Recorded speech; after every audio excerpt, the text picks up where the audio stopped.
a time which really should be a national holiday the next Monday so we can all go back to work. But it is the time of the year we all look forward to, whether you like the Super Bowl or not. I don't know. It's like if there was something like unequivocally American, it's the Super Bowl. So looking forward to this game, I have to admit. Now, not a lot of people are. I think a lot of people have some fatigue for I've seen that. Chiefs and the Eagles. I'm sorry. Just because they played this exact same game 2 years ago.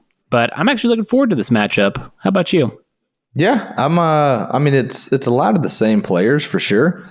But you got Saquon on the Eagles. So you're adding in a new guy there. And then you've got this narrative of the three-peat. Is it going to happen or is it not going to happen? Man. And like this is we're officially a year into the show, because last year we talked about this. The last team to three-peat in a major sport was the Los Angeles Lakers with Kobe and Shaq. Full circle. 2001, 2002. And so that narrative is pretty fun. Obviously you have to deal with the Taylor Swift thing, but it is what it is. And, I've always had a, big heart for Andy Reid. So we'll see what happens. But yeah, I've got obviously my thoughts and whatnot on the game and, kind of developing that. But I'm excited to see Barkley in the Super Bowl and the potential for this, this three-peat thing. Yeah. So how did we get here? I want to do a little road to the Super Bowl, kind of recapping the big things that happened for each team. And for each team, it really, honestly, started in the preseason more than anything else. Because starting with, who do you want to start with? Do you want to start Chiefs or Eagles? Let's go Eagles first. Eagles first. Perfect. So the Eagles tanked at the end of last year. They started off super hot and then tanked, and we thought Nick Sirianni was going to be on the hot seat. He was kind of my pick for, one of the first coaches to be fired. But they made some big offseason changes. They lost both their offensive, well, they didn't lose them. They fired both their offensive and defensive coordinators within 24 hours of each other, hired Vic Fangio as their defensive coordinator and Kellen Moore as their offensive coordinator. Now, I've always liked Kellen Moore as OC. His offense can feel a little clunky at times, a little disjointed, but I've always liked him. And the big one that will go down in history is signing Saquon Barkley as the Giants let him go and let him walk and go to one of their biggest rivals. So even though they lose Jason Kelce at center, they add Saquon Barkley. They added Cooper DeJean to their roster, adding to the corners. And so their defense starts to come around. Their offense, they start the season with a win over the Packers in Brazil, but they go into the bye 2-2, getting slapped by Tampa Bay. And then after the bye, it all changes. Saquon becomes the offense. They win 10 in a row by featuring Saquon. He had that crazy reverse hurdle. He rushed for over 175 yards against his his former team. They smoked Dallas in a game that I saw. He put up 255 yards against the Rams. Then, they beat great teams like Baltimore. The only loss was week 16 when they lost to the Commanders in a crazy matchup when Jalen Hurts was hurt. But yeah, Barkley ran for over 2,000 yards. And then they went to the playoffs, just cooked the Packers. The Packers couldn't do anything. What did they do after the Packers? Oh, they beat the Rams. I was trying to remember in that snow game. Once again, Packers, Rams, and then Commanders. Once again, Barkley really starring in all of them. So it's crazy that they were able to sign really one guy in the offseason to make such a huge difference. Their defense is fantastic, one of the best in the league, and we'll talk about that in our key matchups. But really, they won this in the offseason, getting the new offensive and defensive coordinator and signing Saquon Barkley. And then, of course, on the bye week, changing the offense around. Right. Well, and also, holding on to, I think Jalen Hurts got a little better. Devontae Smith for sure. And then A.J. Brown, he had a couple meltdowns throughout the season, but keeping him on, I guess they got him reading that book, and now he's ready to go. Meanwhile, A.J. Brown, we showed you the great block he had before, even though he's not involved in the pass game. Name of the book is Inner Excellence if you want to purchase that at home. How about that little inspirational passage in the middle of the game? You read Inner Excellence yet? That's what I'm saying. Hey, That's what I'm saying. The more we know, right? Got to be excellent on the inside and the outside. How about the Chiefs rundown? Man, this was a crazy season. Now, for them, it also really started. The Kansas City breakdown, they had one big decision in the offseason. Basically, everyone came back, and then they had to either bring back Chris Jones or L'Jarius Sneed. And both of them, obviously, were going to hit free agency. So what they did is they moved on from Sneed, the cornerback, and handed Jones a big contract, 5 for $158. Yeah, big money. Sneed franchise tagged and then traded to the Titans. So their free agency period was pretty quiet, but they've done smart things by surrounding Mahomes with young receivers at low cap. So they had Rashee Rice for the first couple games, but they traded with the Bills, which if I were the Bills, I'd never trade with the Chiefs, for Xavier Worthy. He, like most rookie wide receivers, came on at the end of the season, and the offense started to click later on. It was really an ugly, close road. The first game of the season, they beat Baltimore because Isaiah Likely's toe was out of bounds by an inch. Ooh. Week 2, they got a big pass interference call on 4th and 16 and went ahead and won the game against the Bengals, which, you say, they could have easily been 0-2. They could have, but they weren't. Close wins against the Falcons, the Chargers, and then they beat the Saints, saw them go 5-0 for the bye. And then they just kept winning close game after close game. Overtime win against Tampa Bay, where Tampa Bay really should have gone for 2. Block kick against Denver, and they were 9-0. And then they got stomped pretty good by Buffalo. But they just find ways to win, whether it's a drop snap against the Raiders or a last-second field goal hitting the upright against the Chargers. Like, it's just one thing or another. They end up 15-2. They were 15-1, but rested everyone. And then postseason, like I said before, you look at their stats in the regular season compared to the postseason, they're one of the few teams that they turn it on. Their offensive efficiency, their defensive efficiency improves in the playoffs. They know how to win. Josh Allen, had gone 4-0 in the regular season against Mahomes, but now he's 0-4 in his last 4 in the playoffs. So just crazy win down their rivals, set up a Super Bowl rematch. Now, what's interesting, the first time the Chiefs have put up 30 all season was last week, or 2 weeks ago, last game against the Bills. So their offense is starting to click at the right time. It's Mahomes. It's magic. It kind of reminds me of Brady and Belichick. It's like they just know how to win playoff games. It doesn't matter if it's pretty, because it's not. They just know how to win. What's interesting is obviously the Chiefs are picked to win, but it's by 1.5. So essentially, it's like half it's a possession. Push, yeah. It's par for the course on their season. Yeah, one thing I was curious about. We'll get into what we think the score is going to be and who's going to do what, but Patty Mahomes did not have a great regular season from a statistics standpoint, correct? Yes, correct. Yeah, Mahomes was worse than Dak Prescott statistically. First couple years of him just completely tearing up the league. It was always a 300-plus yard pass game, and now it's more almost a bend but don't break defense. But to your point, in the playoffs, he's stepped it up a little more. I mean, he had, 245 yards passing last week. That was probably his best passing game of the season. Mm-hmm. As far as yards-wise, I don't think so, but as far as the way he looked, yeah, as good as it could get. Yeah, completely dialed.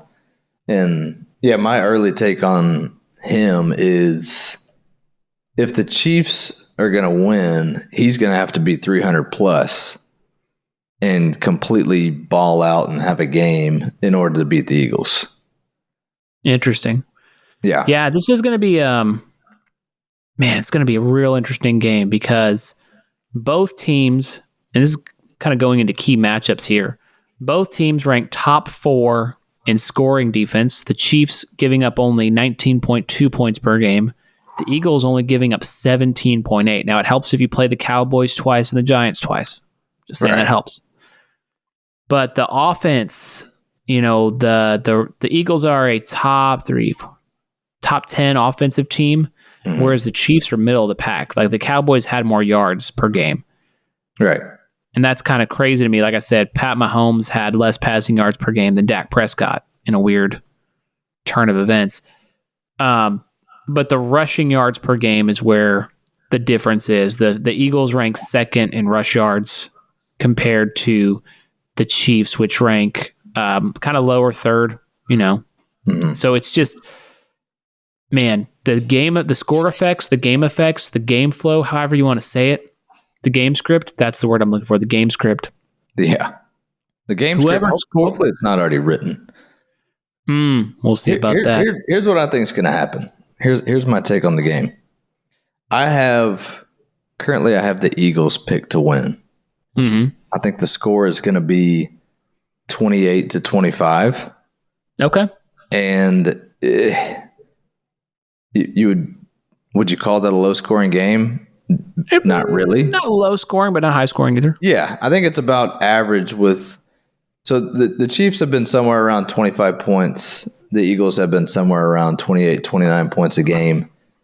The difference maker for me is I think Saquon's going to have 150 yards rushing, but it's going to be the hardest 150 yards he's had all season. I think it's going to be an ugly 150. And I think the difference maker is going to be Jalen Hurts with no turnovers. Yeah, that'll be the key. If he throws a pick or has a fumble, one or the other, I think they lose the game. But I think he's got to do just enough, maybe a couple 100 yards passing, rush for 60, 70 yards, have a couple TDs, but no picks and no fumbles. And I think that's how the Eagles can win the game. If they turn the ball over one time, I think the Chiefs win. It's going to be slim margins for sure. Yeah, my key matchup for me, and I agree with you on if Jalen Hurts can protect the ball. Yeah.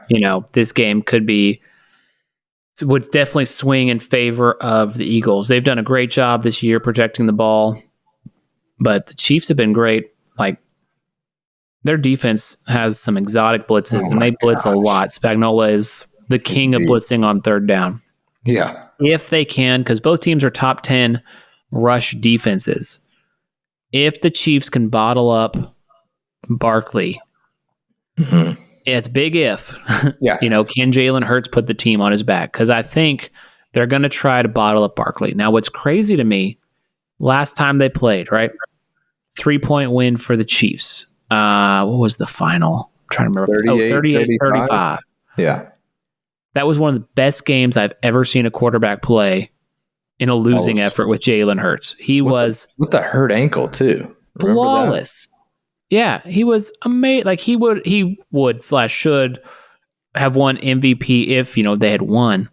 Yeah, but just an incredible game, and you wonder if the whole like revenge narrative is going to be on his head, or if he can stay calm, stay steady. Yeah, he threw for 304 yards and a touchdown, ran for 70 yards and 3 touchdowns.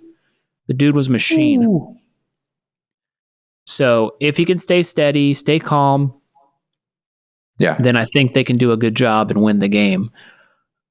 Which, we can talk about who our picks are in just a second, but that's the difference in the game. I think the Chiefs are going to sell out to stop the run. Yeah. If Jalen Hurts can keep his head, make the completions, play like he played last week, basically, then I think Eagles win 31-23. Oh boy, big one. Mm-hmm. Yeah, I mean, I'm right there with you. That's I think Saquon, if it's going to be ugly yards. Yeah, but he gets somewhere between 100 to 150 yards. It's going to be really ugly. That's why I'm saying the game it's going to be in Jalen's hands, and it's really just a matter of use your weapons, use Smith, use AJ Brown, and don't turn the ball over. Like no picks and no fumbles. Hold on to the ball. Yep. But you throw a pick and you throw a fumble, or you get a fumble against the Chiefs, it's game. They're that good, and that's why the margins are so small. is Andy Reid smart enough to make the game that simple to where you screw up one thing, he's got you. Man, they know how to control it. They know how to like run the game. Like game management, time management. He knows somehow they always score with like 8 seconds left. They just know how to win the game and run the clock perfectly. Yeah. Time it out. It's flawless. Love that guy. Me too. Who's your MVP? Who you got? Saquon? If the Eagles win, I think it'll be Jalen Hurts. Okay. I think just because he'll have, if I'm going with 28, they're going to score 4 touchdowns. No math I think checks. Barkley scores 1. I think Jalen has maybe a pass or 2 and then 1 tush push. Mm-hmm. Couple hundred yards, 67 yards rushing. It's going to be that somewhat ugly of an offensive performance to where he'll get the edge. Yeah. But if the Chiefs take it, I think it's going to have to be a big game for Mahomes. I think he's going to be 300-plus yards. He's going to use all the receivers throughout the year that we're like, name one of his receivers. All of a sudden, all 5 of them are going to look like all-stars. Hollywood Brown's going to come back. DeAndre Hopkins is going to be there. Worthy. Hollywood Brown. Oh, I already said, Worthy's going to have an all-world game. Travis Kelce's going to dominate. Yeah, and somehow he'll have 3 to 4 passing touchdowns, and everybody gets a touchdown or something like that. So, but I'm going with Jalen Hurts. I'm going Hurts. So, and I think it's kind of a redemption game. If you think about, this is a lot for Hurts because he lost the Super Bowl 2 years ago, and even dating back to like he lost his freshman year at Bama, he got benched his sophomore year at Bama. Like, there's kind of this narrative in his college and NFL, tenure to where he gets to the championship and can't get it done. And so I think that's even one more for him. It's like, I got over the hump that, he essentially got traded in college. Yeah, pretty much. Run out of town. And so I think it'd be huge for him. Yeah. So MVP pick, you said Jalen. I'm going to go Jalen as well. I think, like I said, I think the Chiefs are going to sell out to the run. I think Jalen has a big game. A.J. Brown has a big game. Devonta Smith has a big game.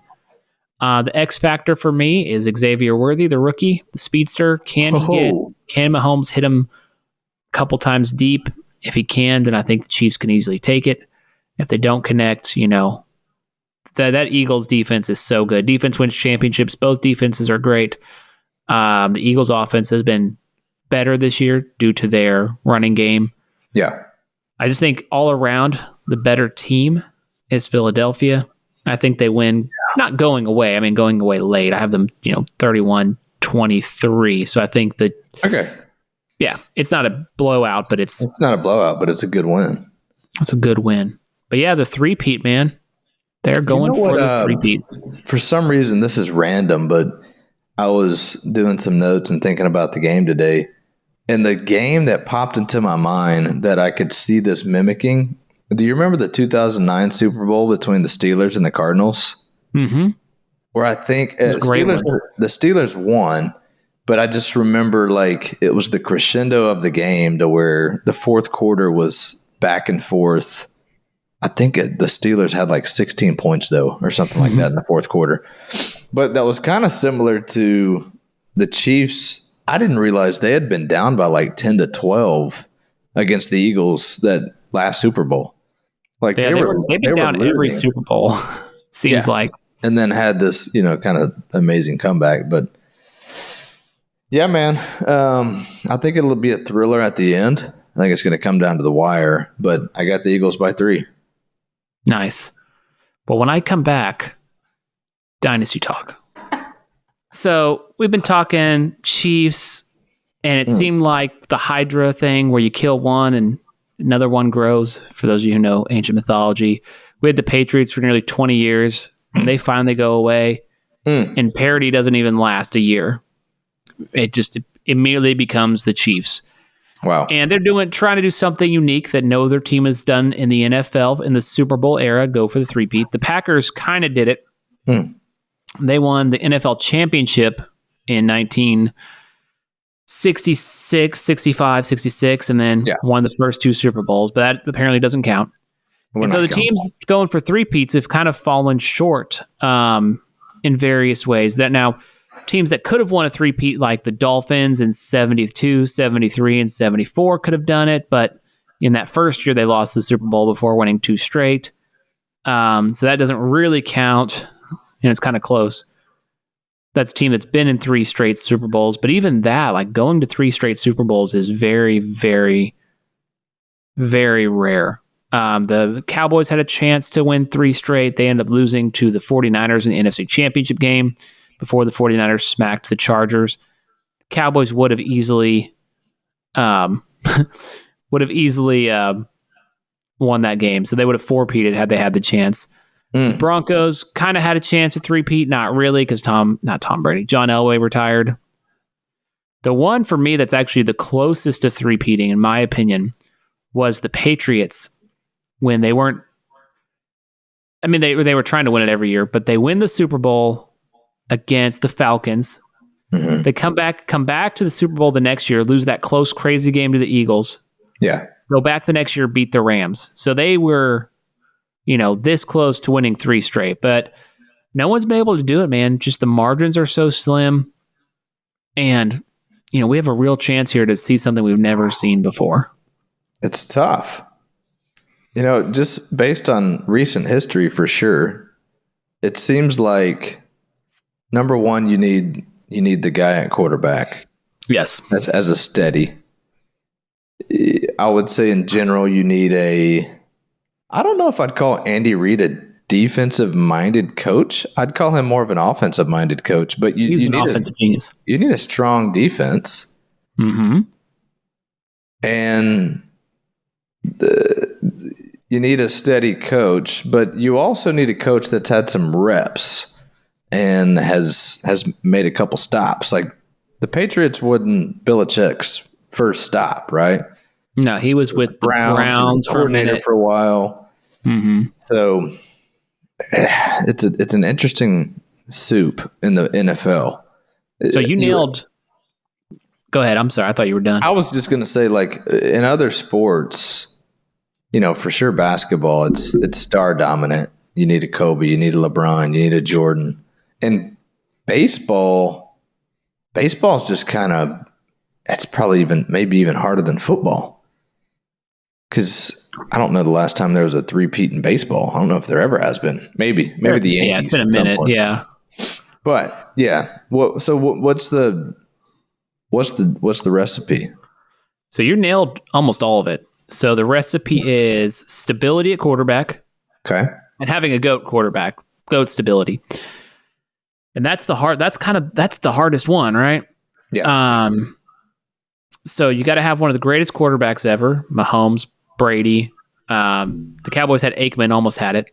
You got to have stability on both sides of the ball. Yeah. As far as the coordinators, a system that works. So with the Patriots, their offensive so Belichick was basically the defensive coordinator the whole time. Right.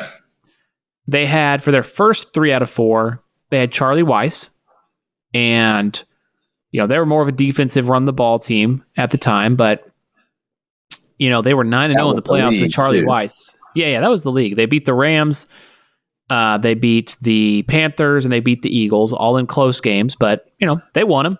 Charlie Weiss goes on to coach Notre Dame unsuccessfully, and then comes in Josh McDaniels. So, and then he was basically the coordinator more or less all the rest of Brady's good years. Right.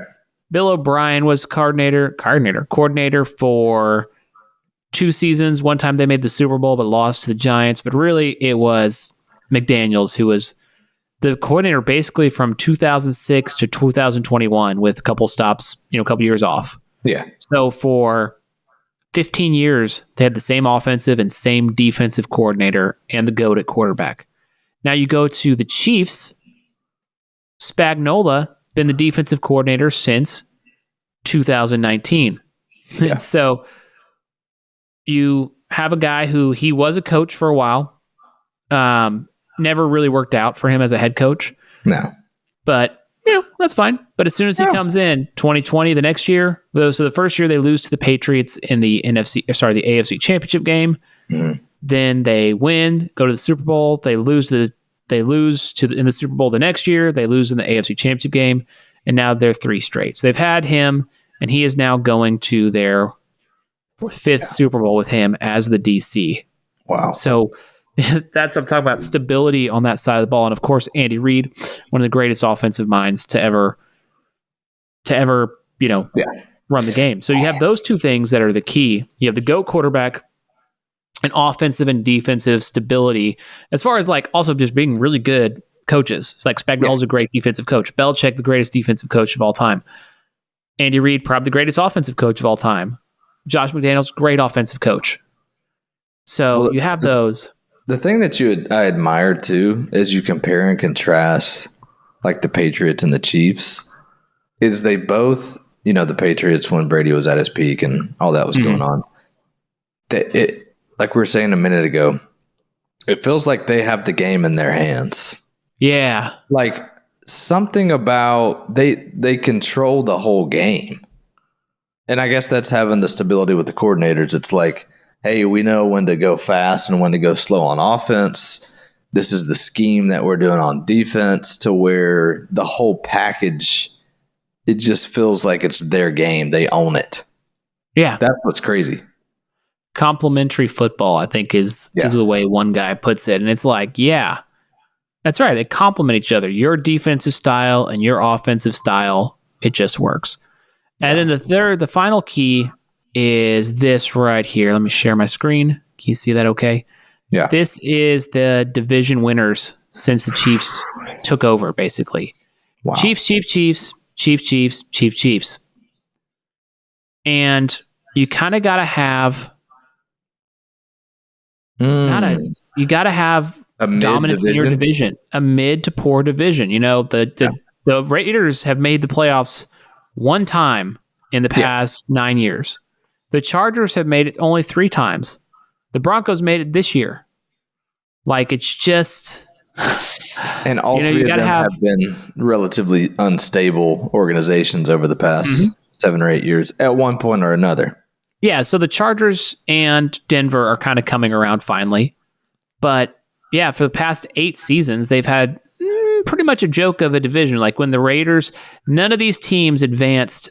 I think maybe the Chargers in 2018 advanced out of the wild card round, but the rest of them, none of them advanced out of the wild card round. So nothing major there. Now you compare that to, let's go to the Patriots.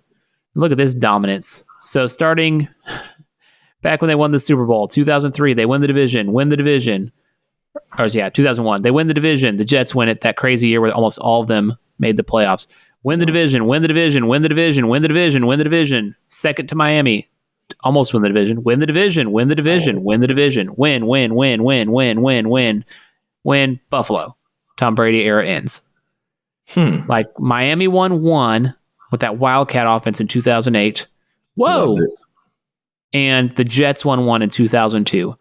Other than that, the Patriots dominated a joke of a division, just like the Chiefs are doing now. The only difference is these 2 Jet teams, 2009, dadgummit, why does it keep doing that? 2009 and 2010, these 2 Jet teams right here, they went to the AFC Championship game. So you could say what you want about the Jets, but they at least made the AFC Championship game. Yeah. So interesting. Okay, that's the guy, stability on both sides of the ball, a weak division helps. Mm-hmm. Coaching. Yeah, because then you're guaranteed to be in the playoffs, and then it's a 3-game deal majority of the time, maybe 4. You have the coach, and you have the player. Game on. Yeah, you're gonna win. Match. Just obviously they have the defense with Chris Jones, but they've been able to just mix and match receivers as well.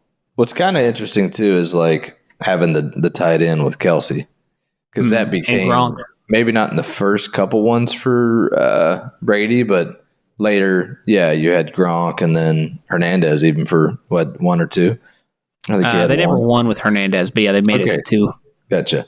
But, just having that strong tight end presence and then just mixing in whatever wide receivers you can get. And they got the Chiefs now, like Hollywood Brown, DeAndre Hopkins, Xavier Worthy. That's a great group of guys. Yeah. It's a nice receiver room. No one's confusing that with AJ Brown and Devonta Smith, but correct. It's good enough to win. Man, hard to build a dynasty in the NFL. It's because you don't have this Chiefs team if Andy Reid doesn't spend 20 years in Philadelphia and he doesn't get Mahomes in the draft. Isn't that wild how that stuff just has to add up? It all has to work. Yeah. Could have been Alex Smith. Yeah. Well, that's pretty impressive that they went on. They see, they saw what they had in Mahomes. Yeah. They cut Alex Smith and we're like, we're good. That was insane too. And I guess they talked about him going off his rookie year in practice. Like just looking amazing with the scout team. Mm-hmm. But because Alex had just had his decent couple years with San Francisco, right? Mm-hmm. And then they cut him for Kaepernick. Yep. Then he goes to the Chiefs and it's over. It's crazy. It's the crazy league. Then he plays well with the Chiefs, leads him to the playoffs. Then the dude comes and it's like, well, we'll see you later, buddy. Yeah, we got our guy. But that's what you need to make a dynasty. You need the guy at coach. You need the guy at quarterback. You need the guy at other coach, both coordinator positions. And you need to play in a pretty mid-division so you can get the buys or, get home field in the playoffs. The Chiefs from last year. Looking at the league right now, who's got the potential to be the next dynasty? Boy, what's scary to me is the Chiefs receivers are like, if Worthy could continue to keep his form, and Rashee Rice comes back, the Chiefs defense is great. Oh yeah. Like, I think the Chiefs are actually set up to continue this. It's amazing. The one team that I think, the problem is, I think the Bengals and I think the Ravens would be set up, but they have each other in the same division, which kind of gives you which kind of leads you to the Bills. They have the guy. They have a good defensive coordinator. They play in the weak division. I don't know, man. The other one I could think of, if there could be a team come out of the AFC South, that's a pretty weak division. What about the Bears? Could you put them in there? The division's too tough. They're a long ways off. Yeah. Yeah, the Lions are so good, the Packers are good, and the Vikings are good. That's the problem is, you split. What the Cowboys and the Eagles have had the last decade, and really what the Patriots had and what the Chiefs have is you go 5-1 in your division every year. You look at your division schedule and you go, okay, if it's a horrible year, we're 4-2. And if it's a great year, we're 6-0. And if it's a normal year, we're 5-1 in our division. You go 5-1 in your division, then you're making the playoffs pretty much. You go 500 the other way, and it's like, okay, well, now I'm 10-6, 11-6. I'm looking good, I'm making the playoffs. So it's just, who do you think is the guy though? Guy is. I don't think Stroud's the guy. Yeah, he's not. He's no Patrick Mahomes for sure. No. But the AFC South, there for the taking. NFC South, there for the taking. That's the one that's the interesting one, the NFC South, because the Saints are going to be bad for a while. Baker really should win that division every year. Like he's almost like not Mahomes in the dominant sense, but like the Bucs should make the playoffs basically the next 2 to 3 years. I think. I think they got the most talented offense. Their defense is horrible, but they have the best quarterback by a mile in that division. 100%. So yeah, I don't know, man. I don't think we're going to see another dynasty if the Chiefs somehow lose their touch. But they've done a good job already kind of planning for the future and reloading, and team players want to go there. They're going to be around for a while. Yeah.